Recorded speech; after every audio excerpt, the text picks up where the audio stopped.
আমি নারী, আমি সব পারি।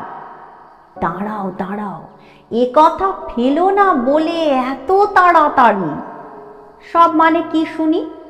নারী হবে এত গুণী, একা হাতে সামলাবে ঘর আর বাড়ি, বলছো কি তাই? তাহলে দরজা খোলা, মানে মানে পথ দেখো ভাই। মেয়েদেরও দুটো হাত, দুটো পা, আর ঘাড়ে একটাই মাথা। সব পারবার মতো আলাদা ক্ষমতা ভরে পাঠান না প্রকৃতি বিধাতা। আর যদি পাঠাতেন, তাহলেই বা সে সব করে যাবে নাকি?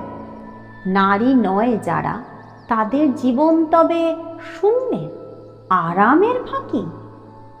সবটা পেরো না নারী, পারলেও কিছু বাকি রাখো। ওরা চায় ঠিকঠাক চিনি দেবে চায়, সকালে টিফিন বানানো, বিকেলে স্কুল থেকে বাচ্চাকে আনো, ঘরের লক্ষ্মী হয়ে গোটা ঘর সামলিয়ে রাখো। তারপরে হবে বিজ্ঞানী, ডাক্তার, উকিল, শিক্ষক, ইঞ্জিনিয়ার। আমি নারী, আমি সব পারি, ব্যাস বার খেয়ে কাজে লাগো ডিয়ার। অভিধান থেকে যতদিন না মেয়েলি ও পুরুষালী কথা দুটো যাবে, নিস্তার নেই। পুরুষ ছিটকে উঠে বলবেই, আমি না রান্না পারি না। না পারা দোষের নয়, যদি সে স্বীকারোক্তি আফসোসের হয়।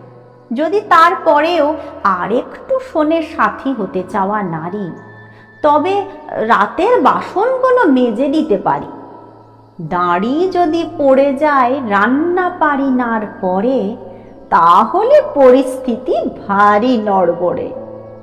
আমি সব পারি যেন বলো না গো ভুল করে মেয়ে। সব কাজ ঘাড়ে ফেলে তখন দেখবে সে শুধু চেয়ে চেয়ে। সব কেন পারতেই হবে?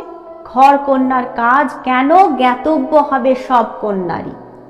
যে শেখার শিখে নিক প্রয়োজন মতো, পুরুষ বা নারী। সব কাজ কেউ পারে না, এক শুধু সিনেমাতে যায় দেখা পাওয়া। তুমি নারী, তুমি পারো সব, এ কেবল ভুল দিকে ঠেলে দিতে পালে দেওয়া হাওয়া। ও শুনে ভুলো না নারী, ওটা পুরুষালী সুরে বাঁধা গত গাওয়া।